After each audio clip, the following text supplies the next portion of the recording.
예수님께서 십자가를 앞에 두고도 예루살렘에 들어가시는 종려주일을 맞이했습니다. 그러면서 이제 십자가를 또 지시고 부활하실 때까지 우리 주님께서 고난을 당하신 주간을, 즉 고난 주간을 맞이했습니다. 이 기간 주님의 십자가를 더 많이 묵상하시고 또 신앙으로 십자가를 고백하셔서 그 십자가로 구원하시는 생명의 은혜가 우리 성도들과 함께 하시기를 축원합니다. 우리 한국교회는 20세기 후반부터 지나친 성장주의에 빠져 있느라고 사실은 고난에 대한 의미를 놓칠 때가 너무 많았습니다. 신앙생활을 통해서 예수님의 십자가 또는 우리가 이겨내야 할 고난보다는 교회 다니면 축복받는다, 교회 다니면 건강해지고 병이 낫는다, 교회 다니면 부흥하고 성장한다, 여기에 더 많은 관심을 가졌던 것이 오늘날 지금에 와서 우리의 신앙 기반을 약화시키고 그러면서 교회를 어렵게 만드는 큰 원인이 되었음을 부정할 수가 없습니다. 우리 기독교 역사에서요, 중세시대 때, 우리 기독교 역사에서 이 중세시대 때는 유럽이 교회에 의해서 지배를 받던 시대입니다. 바로 그런 시대, 교회가 절대 권력을 가졌던 그 시절에 채찍질 고행자, 이것을 자처하던 그런 그리스도인들이 있었습니다. 이 채찍질 고행자들은요, 금요일 정오가 되면, 왜 금요일이냐면 예수님께서 십자가에 달리신 날이 금요일이거든요. 그래서 금요일 정오가 되면 도시의 광장 분수대에 모여가지고, 유럽은 어느 지역, 어느 도시를 가든 그 중앙에 광장이 있어요. 그 광장에 모여서 웃옷을 벗고 그리고 자신들의 몸을, 그 벗은 몸을 채찍질하고 또 심지어는 칼로 자기 몸을 자해하는 행동까지도 이 채찍질 고행자들이 서슴없이 했습니다. 그렇게 한 이유가 뭐냐면 금요일에 예수님이 고난당하신 그것을 더 깊이 예수님처럼 체험한다, 묵상한다, 그런 의미를 갖고 있었습니다. 그런데 사실은 그 사람들이 그렇게 해서 예수님의 고난에 진짜 참여하려는 것이 아니라 사람들이 많이 오가는 곳에서 자신들의 경건성을 과시하고, 내가 이 정도로 경건한 사람이요, 또 내가 이 정도 믿음이 있어 하고 이렇게 자랑을 해서 사람들이 와, 저분 대단하시다, 그런 마음으로 존경하고, 그러면 자기네들은 영광을 받고, 또 그러다가 교회가 권력자였기 때문에 교회에 잘 보여서 뭔가 금전적 혹은 자리에 대한 정치적 이득 등이 있지 않을까 하는 그런 것들을 기대했던 거예요. 여러분, 성경 속에 보시면 바리새인들이 그랬지 않습니까? 자기네들의 경건을 드러내기 위해서 보세요, 사람들이 많이 지나다니는 시장 길가에 서서 기도하고, 또 금식 기도할 때 얼굴을 씻지 않고 머리에 기름을 바르지 않고 내가 지금 금식 기도 중이요 하고 사람들에게 자기의 신앙을 자랑하는 거예요. 경건성을 일부러 드러내 보이는 거예요. 그렇게 초췌한 모습을 통해서 내가 얼마나 경건한 사람인지를 보여주려는 거예요. 바로 그런 인위적인 행위를 했는데, 바로 중세시대 때는 바리새인들처럼 채찍질 고행자들이 그렇게 했습니다. 그러나 여러분, 진정한 고난은 그렇게 인위적이지 않지요. 우리의 실제적인 삶에서 우리는 그리스도 예수의 십자가를 표현하는 삶을 살 각오를 하는 것이 경건한 것이지, 여러분, 의도적으로 자기 몸을 채찍으로 때리고 또 칼로 자해를 하고 사람들이 많이 모이는 곳에서 두 손 들고 기도하고 그런 것들은 아닙니다. 여러분, 고난에 대해서 생각해 보십시오. 고난을 극복하고 인생을 성공적으로 성취한 사람들은 자기가 겪은 한때의 고난이 자기를 오늘의 성공으로 이끌었다, 그렇게 말을 합니다. 그런데 사실은 그분들은 그렇게 이겨냈지만 다 그렇지 않지요. 여러분, 보통 대부분의 사람들은 할 수만 있으면 고난을 피하고 싶어 합니다. 고생과 수고를 하지 않고도 평안한 일생을 살고 싶은 마음이 우리들 본성 가운데 있습니다. 그러나 고난이 없이는 참다운 가치를 얻기가 결코 쉽지 않지요. 고난은 할 수만 있으면 피하고 싶고 만나고 싶지도 않은 고통이지만, 그러나 잘 활용하고 견뎌내면 오히려 우리가 상상한 것보다 훨씬 더 큰 유익을 주는 참 좋은 도구가 될 수 있습니다. 그래서 우리 그리스도인들이 많이 하는 말 중에 고난은 변장된 축복이라, 이렇게 말을 할 때가 있습니다. 저는 이 고난이 가장 극적으로 변하여 생명이 되는 도구가 십자가라고 믿습니다. 여러분, 십자가 참 미련한 것이죠. 정말 끔찍한 사형 도구입니다.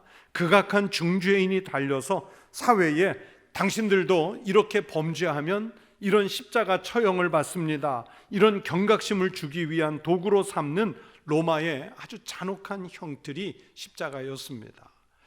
로마의 역사와 관련된 책을 읽어보면요, 로마의 반란을 꾀했던 무리들을 어떻게 처형했느냐, 그 많은 무리들이, 병사들이 붙잡혀 오면 그들을 반역자라는 팻말을 붙여서 로마로 통하는 고속도로 같은 길이 아피아가도라는 길인데, 양옆으로 십자가를 그냥 수 킬로미터를 세워서 거기에 그 사람들을 다 십자가에 못 박아서 서서히 죽어가는 것을 로마 시민들에게 보여주는 거예요. 당신들도 이렇게 로마의 반란을 꾀하면 이런 십자가형을 받습니다. 얼마나 많은 사람을 십자가 형틀에 매달았는지 한때 로마에 십자가를 만들 나무, 목재가 부족하다고까지 할 정도였어요. 그만큼 십자가라고 하는 것이 사람들에게는 반드시 피하고 싶은 치욕의 상징이었습니다. 저희 장신대가 자리 잡고 있는 서울 광진구 아차산 자락, 사람들이 아차산 그러면 잘 모르고요, 뭐라고 소개하면 많이 하냐면 바보 온달이 성 쌓은 곳. 그 바보 온달 장군의 성이 지금도 남아 있거든요. 고구려 시대의 성터가 그 자락에 있는데, 그 학교 터가 옛날 조선 시대에는요, 망나니들이 중죄인을 참수하는 사형장이었다고 합니다. 그렇게 알려져 있어요. 그래서 저희 선배분들 중에는 몇 분이 저희 후배들을 모아놓으면 이 자리가 육신을 죽이는 참수하는 자리였지만, 우리는 여기에서 기도하고, 우리는 여기에서 공부하고, 우리는 여기에서 훈련을 받아서 우리는 세상에 나가 생명을 살리는 주의 종들이 되자, 그러면서 저희 후배들을 독려하고 가르쳐 주셨습니다. 여러분, 그곳에서 망나니가 사람을 어떻게 죽였을까요? 망나니 칼잡이잖아요. 사형시키는 아주 잔혹한 사람이잖아요. 그런데 이 망나니가 사형수를 앞에 놓고 칼춤을 추지요. 망나니 춤이라고 그래요. 그러다가 한참 춤을 추다가 묶여있는 죄수의 뒤에서 목을 쳐서 참형을 시키는 거지요. 그런데 망나니가 금방 죽이지 않고요, 춤을 한참 춘다든지 그러면 그 참수를 기다리고 있는 사람이나 아니면 정말 슬픈 마음으로 지켜보고 있는 가족들이요, 애간장이 녹아내립니다. 또 단칼에 하지 않고 여러 번 하게 하면 그 죄수가 겪는 고통이 이루 말할 수 없었겠지요. 그래서 가족들이 사형 전날 망나니를 찾아가서 뇌물을 줍니다. 빨리 끝내달라고, 한 칼에 끝내달라고. 또 무슨 큰 양반집 같은 데서는 우리 가문의 치욕이니까 얼굴 안 보이게, 또 그러면서 빨리 처리해 달라고 그렇게 부탁하면서 뇌물을 주는 거예요. 바로 그런 것처럼, 우리나라에 그런 게 있었던 것처럼 로마 제국 내에서도 아무리 중한 죄를 지어서 사형을 꼭 당해야 될 경우가 있으면 죽는 건 죽는 건데 십자가만큼은 피했으면 좋겠다, 십자가 형틀만큼은 피하게 해달라고 관리에게 뇌물을 주기까지도 했습니다. 그만큼 십자가 형벌은 가장 잔인하고 로마 제국의 사람들에게는 아주 무서운 형벌이었습니다. 그런데 우리가 믿는 예수님이 아무 죄가 없으심에도 불구하고 그 참혹한 십자가에 달려서 돌아가셔야 했습니다. 여러분, 우리가 빌라도의 재판을 성경 속에서 익히 알고 있지 않습니까? 로마 총독이었던 빌라도는 자기가 예수님을 직접 신문해 봤지만 예수님에게서 아무런 죄도 찾아내지 못했다고 말했습니다. 그래서 나는 저 예수와 관련된 일에서 손을 떼겠다 하는 의미로 물을 받아오게 해서 그 물에 손을 씻었습니다. 그러나 예수님은 하나님 아버지의 뜻에 이끌려 십자가를 지시고 골고다 언덕에 오르시는 그 고난의 길을 가셔야 됐고, 결국에는 그 골고다에서 십자가에 달려 죽으셔야만 했습니다.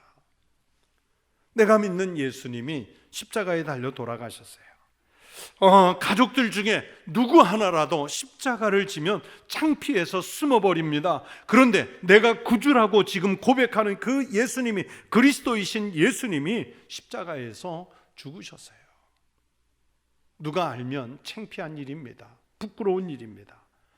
그 많은 죽음의 방법 중에서 하필 메시아이신 분이 십자가에서 죽으시다니요. 하지만 십자가는 그렇지만은 않아요. 예수님의 십자가는 그렇지 않습니다.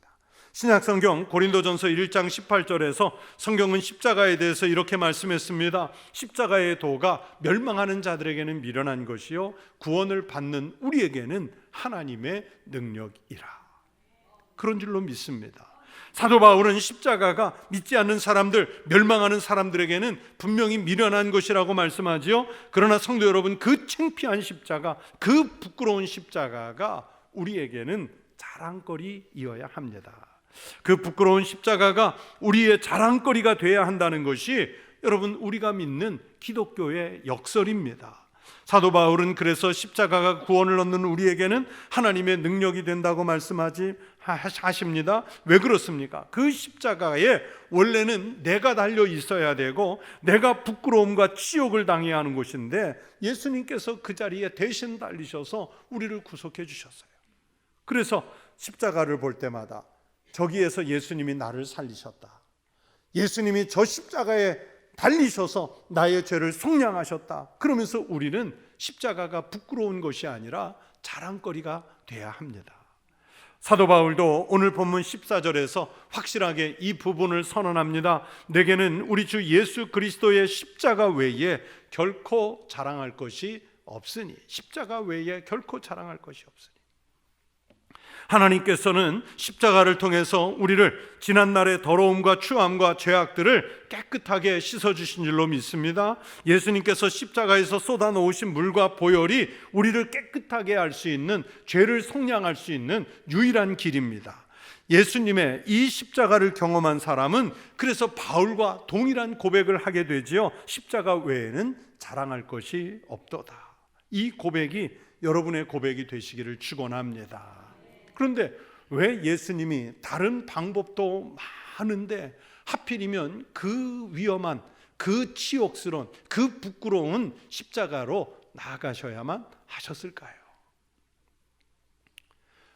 이제는 아주 오래된 일인데 저희 집 둘째가 아들이 초등학교 6학년 때인지 중학교 1학년 때인지 그 어간에 제가 우리 세 식구가 함께 제주도에 휴가를 간 적이 있어요. 그때 누가 동행을 했냐면 저하고 아주 절친한 친구 목사 부부가 같이 갔습니다.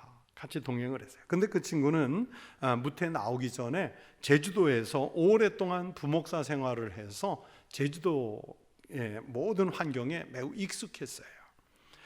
나중에 친구를 통해서 알았는데 제주도 가면 대부분 물이 얕잖아요. 해수욕장들 물이 매우 얕고 맑은데 제주도 중에서 해수욕장 중에서 물이 그중 깊고 또 그러면서 물살 조류가 조금 심한 곳이 바로 중문해수욕장이랍니다. 근데 이제 그 중문해수욕장이 이제 아름다우니까 거기에 가서 좀 쉬고 있었습니다.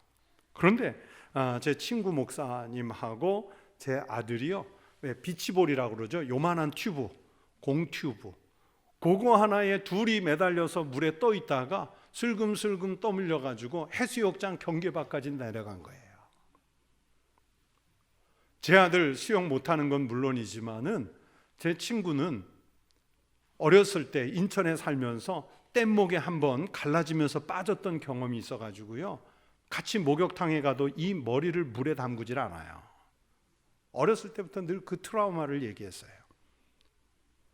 그런데 경계선 밖에 갔으니까 이제 살려달라고 사람들도 없는데 살려달라고 막 소리를 지르면서 한 손을 그거 붙잡고서 흔드는 거예요. 제가 어떻게 했을까요? 앞뒤도 안 돌아보고 먼저 거기로 제가 헤엄을 쳐서 갔습니다. 무조건 갔어요.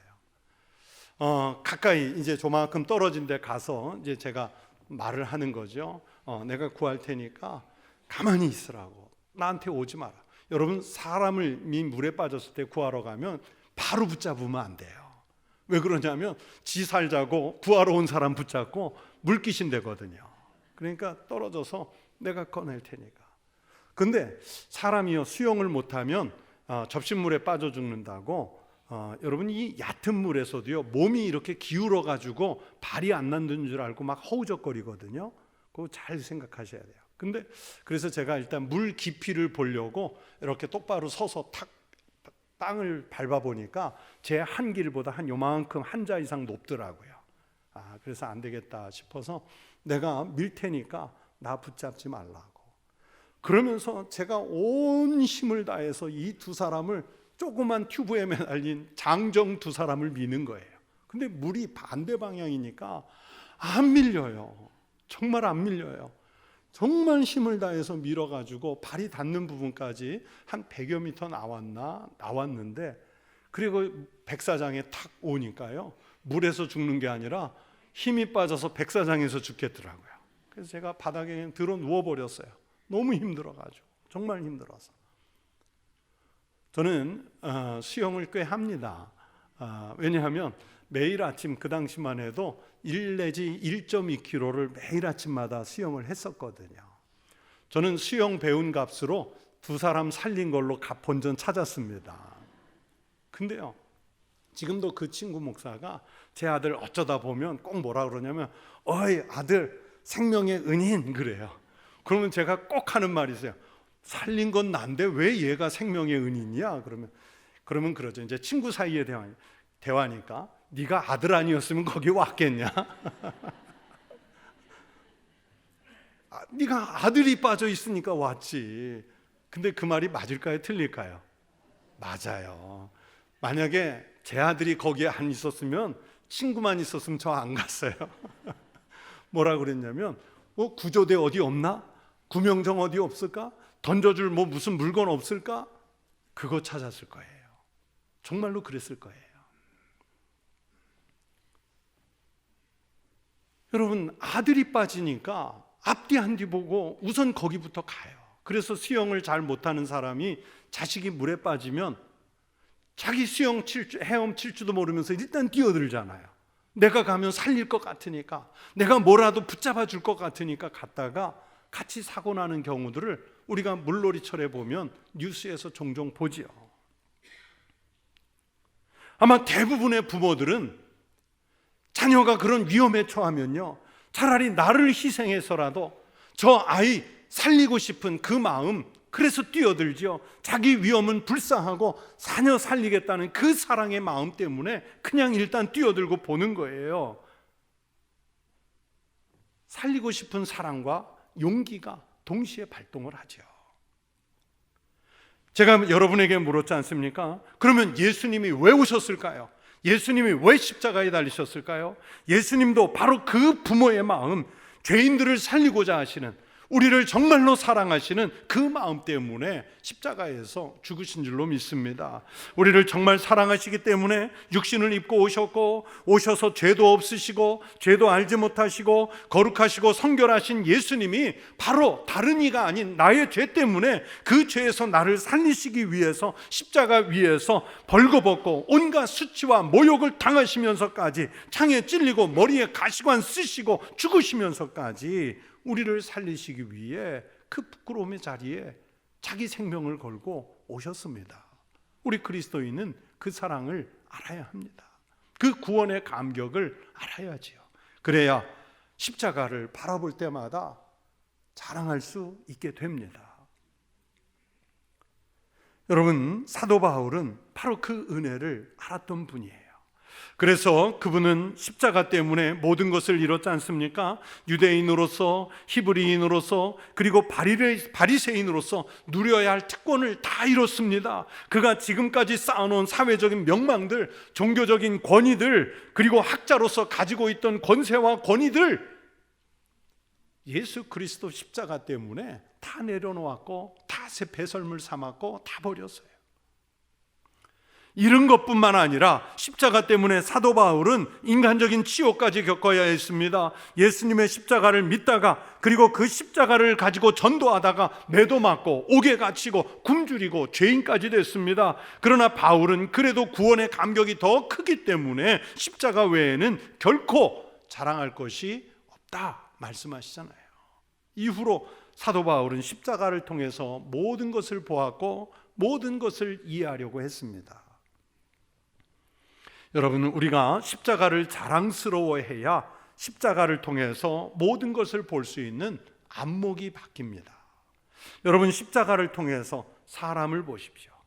그 사람의 성격과 성질, 이것을 직접 보지 말고 십자가를 통해서 보십시오. 십자가를 통해서 보면 지금까지 보던 사람이 다르게 보입니다. 십자가를 통해서 나를 보면 지금까지의 내 모습도 다르게 보입니다. 어떻게 보이는지 아십니까? 십자가를 통해서 나를 보면 내가 잘난 사람, 의인이 아니라 죄인 중에 괴수. 십자가를 비춰서 나를 보면 죄인 중에 괴수인 내가 보여요. 십자가를 통해서 다른 사람을 보면 사랑하는 마음이 생기게 됩니다. 그래서 십자가를 통해서 다른 사람을 보면 그 영혼이 불쌍해서 저 영혼은 꼭 십자가를 통해 살려야겠다, 전도해야 되겠다, 구원해내야겠다, 이런 사명감이 일어나게 됩니다. 십자가는 그렇게 나를 보는 안목과 다른 사람을 바라보는 시선을 바꾸게 만들어주는 도구입니다. 여러분, 십자가를 통해서 세상을 보십시오. 지금까지는 십자가를 믿지 않을 때는 세상이라고 하는 것이 내게 쾌락을 주고 돈벌이를 하고 어쩔 수 없이 살고 그저 그렇게 섞여 살아도 되는 그런 곳이었습니다. 그러나 십자가를 자랑하는 마음으로 십자가를 통해서 우리가 살고 있는 세상 세계를 보면 내가 그곳에서 하나님의 자녀로서 어떤 삶을 살아야 하는지 사명이 보입니다. 내가 왜 저곳에서 빛으로 살아야 하고, 내가 왜 저곳에서 전도자로 살아야 하고, 내가 저곳에서 어떤 삶으로 살면서 하나님께 영광을 돌려야 하는지 그 모습이 보이기 시작해요. 목회지를, 즉 교회를 자기 아들에게 대물림한 우리가 너무나 잘 아는 유명한 목사님이 있습니다. 그것 때문에 우리 한국 교회와 이 사회에 큰 파동이 일어났고요. 그 일 이후로 우리 교단은요 정말 초토화되다시피 했습니다. 그 아버지가 공개적으로 말했어요. 아버지 목사님이 우리 교회 목회를 맡는 것은 십자가를 지는 일이기 때문에 다른 사람에게 이 십자가를 지울 수 없어서 아들에게 지운다 그랬어요. 그러자 많은 사람들이 말했습니다. 그 십자가 대신 질 목회자는 세고 셌으니까 걱정하지 마시라고. 여러분, 그 목회에 권세가 달렸고 돈이 달렸고 명예가 달린 자리였기 때문에 아들에게 물려준 것이지, 여러분 진짜 십자가 지는 자리였기 때문에 물려줬겠습니까? 아니잖아요. 예수님께서 달리신 십자가는 그런 자리가 아니었습니다. 세상 부귀와 권세와 영광에 대해 대항하고 죄인을 살리기 위해서 수치를 감당하고 죽어가는 일을 안타깝게 바라보는 자리가 예수님의 십자가였습니다. 그래서 다들 피하고 싶고 부끄러워하는 자리입니다. 그러나 우리 그리스도인들만큼은 신앙으로 자랑하는 자리입니다. 그래서 바울은 바리새인들, 할례자들은 오늘 본문에 말하죠. 육체로 자랑하려 함이라. 그러나 내게는 우리 주 예수 그리스도의 십자가 외에 결코 자랑할 것이 없으니, 즉 우리는 그들과 다르게 예수님의 십자가만이 유일한 자랑이라고 말했습니다. 이어서 말씀하지요.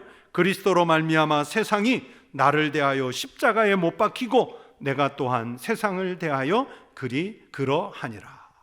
여러분, 바울의 고백을 들었습니다.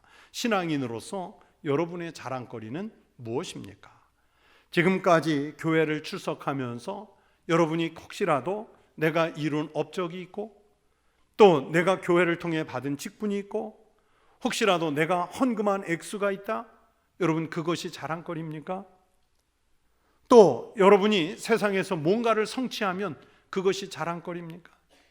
권세나 명예, 지식, 이것이 자랑거리입니까? 주님으로부터 구원을 받은 우리의 자랑은 오직 십자가여야 할 줄로 믿습니다.